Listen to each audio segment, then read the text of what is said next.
Welcome back to another episode of Harmonious at Lunch, the show that fuels your business success. I'm Brandon Gano, your host and guide through the world of harmonious business growth. Today, we're unlocking powerful strategies with industry experts to help your business thrive. If you're a business owner, entrepreneur, or executive, you are in the right place.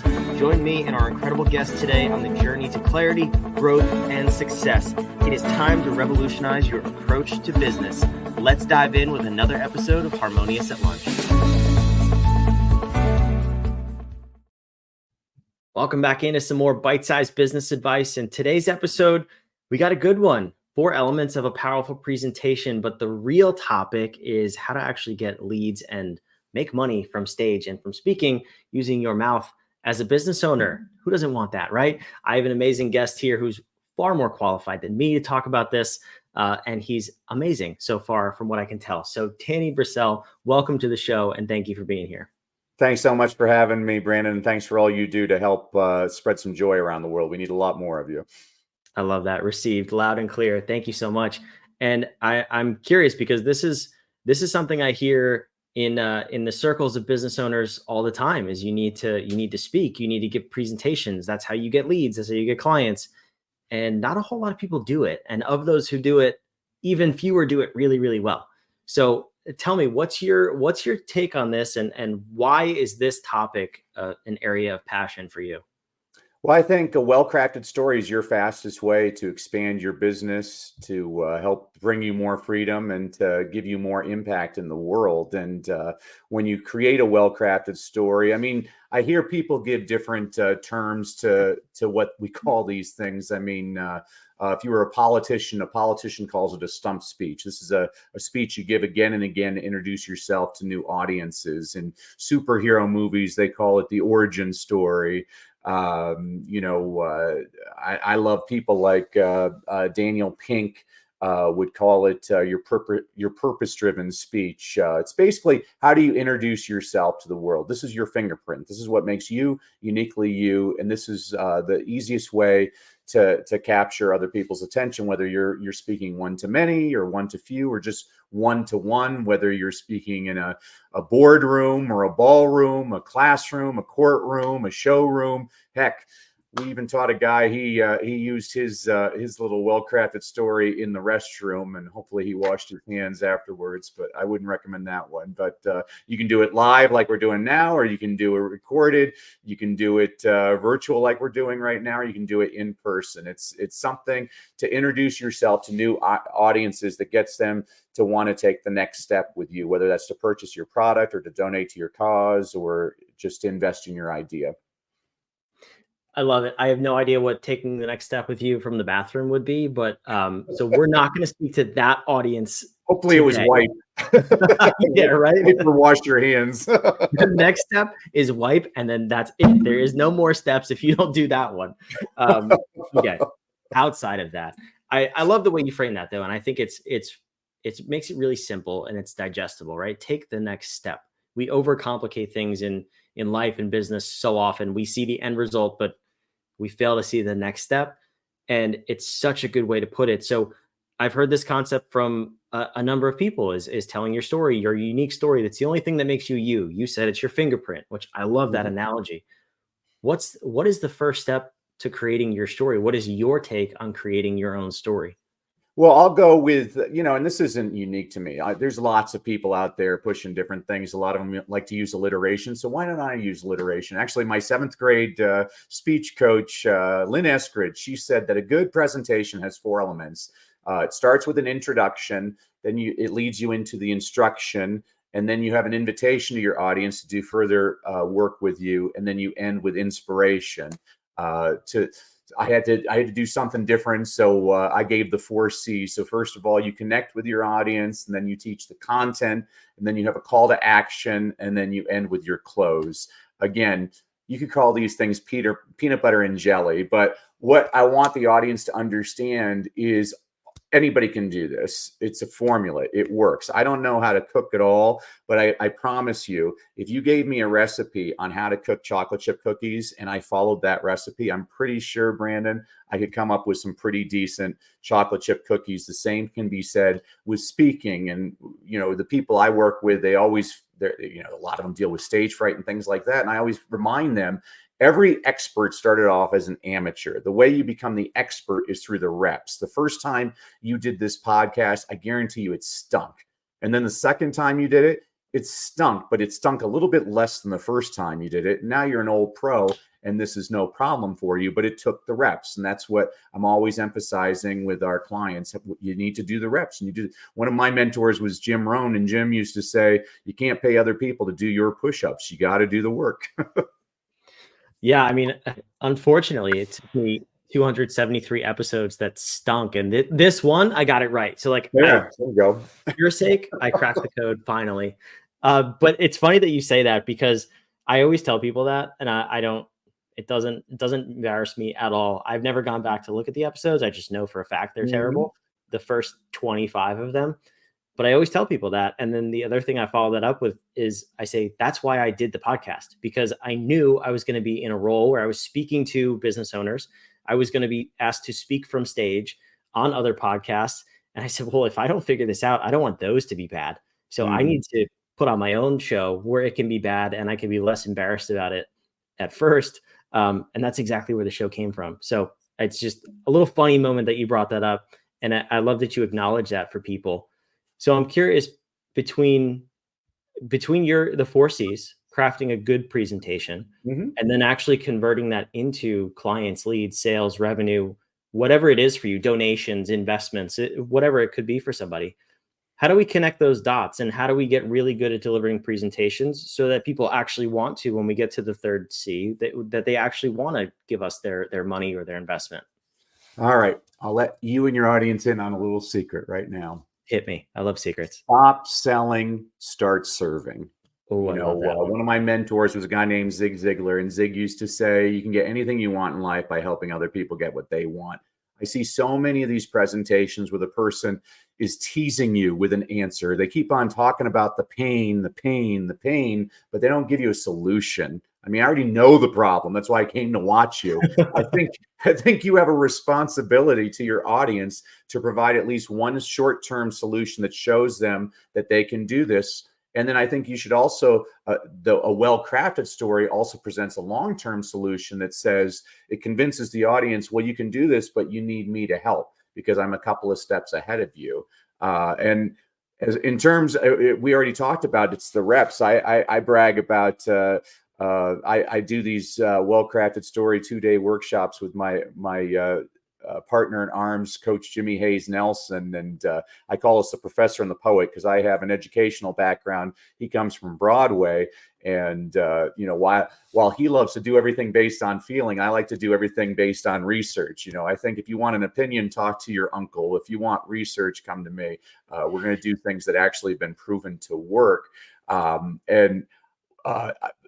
just want to give one example. A guy we worked with, not this past January, the January before, so about 18 months ago, Gustavo. Gustavo should be president of the United States, Brandon. I mean, he came to America from Ecuador, didn't speak a word of English, worked every menial job possible, invested every dime into real estate. 30 years later, he's worth like $40 million. And so he attended our 2-day workshop. And on day 2, we were helping him craft his offer. Well, his offer is he has a 4-month coaching program for $40,000.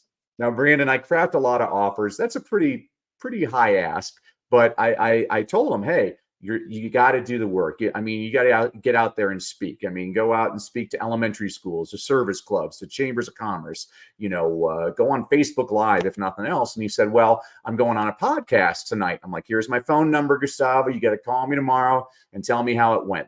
So he calls me the next day, Brandon. He's so excited. He's like, Danny, you're a genius. I'm like, did you go on the podcast? He's like, yes. I'm like, did you make the offer? He's like, yes. I'm like, did you sell any? He's like, 23. Brandon.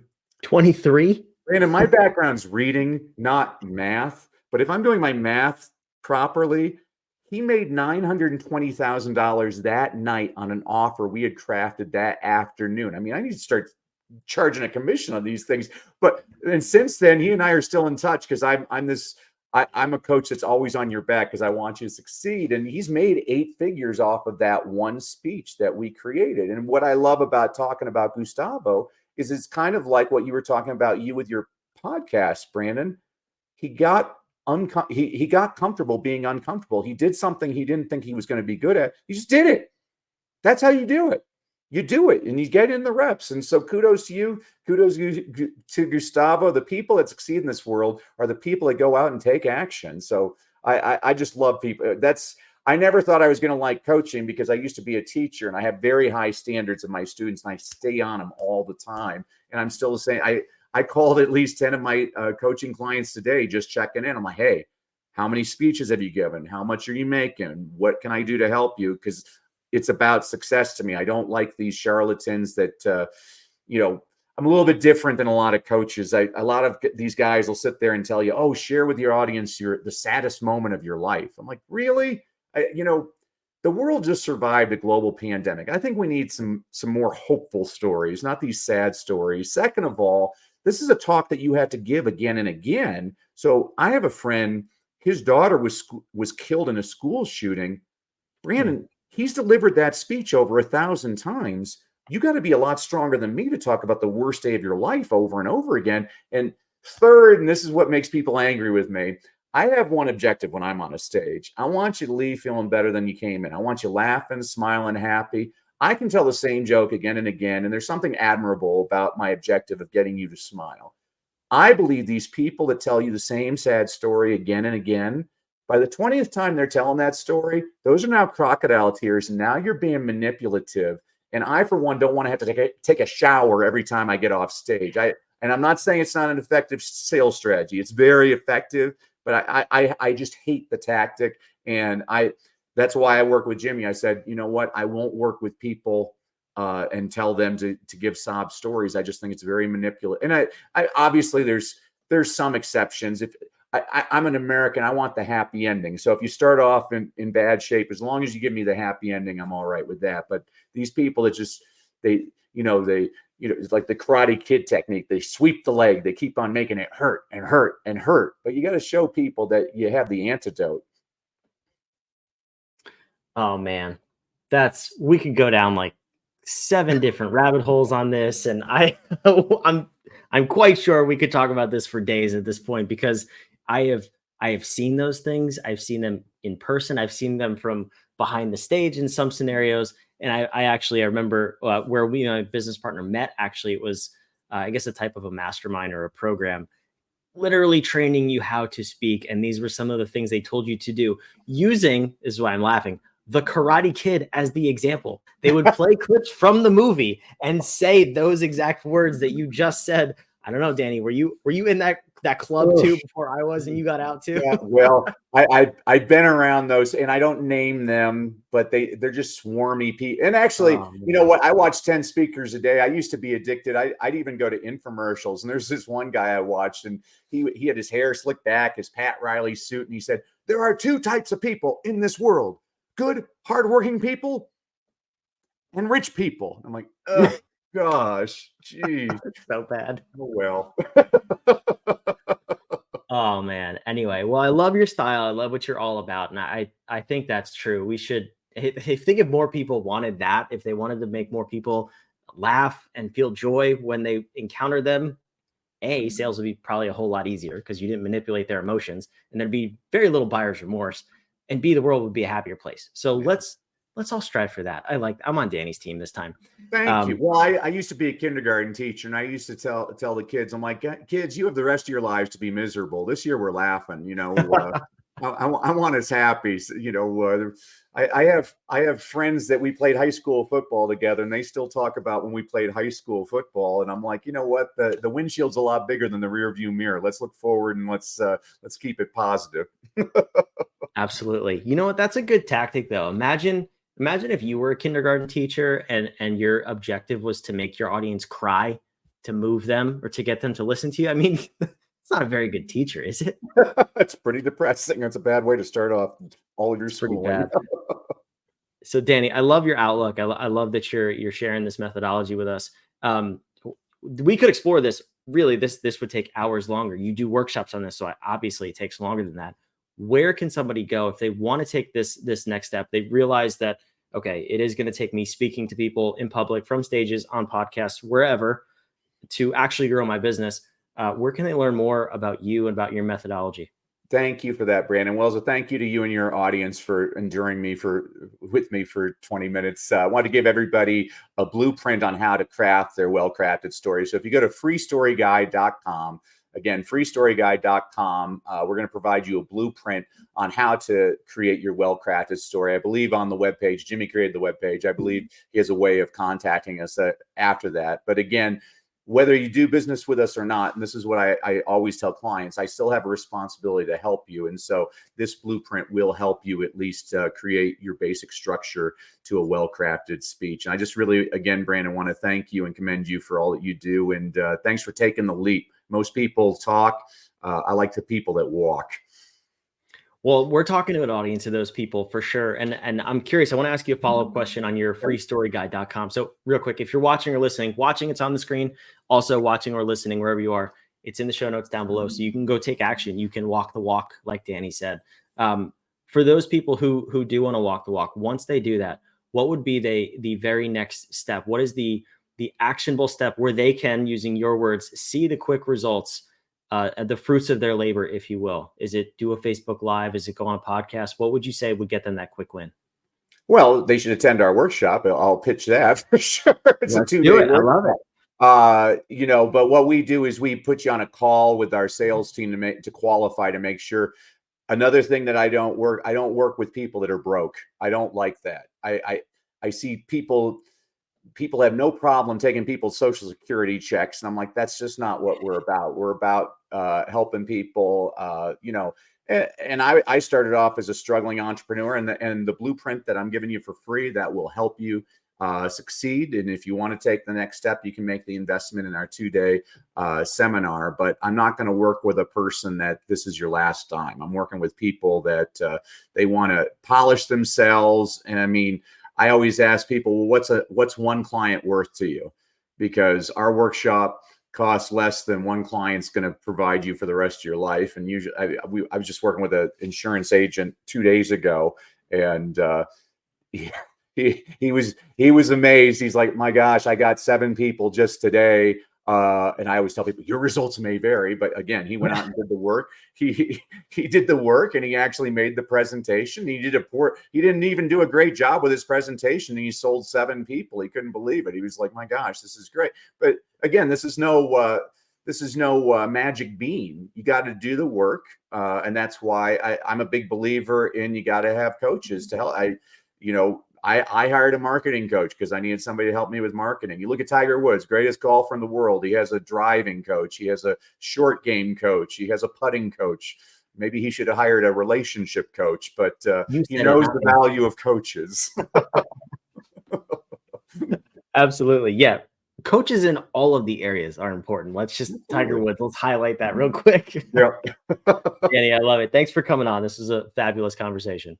Thanks, Brandon. Thanks for all you do. God bless.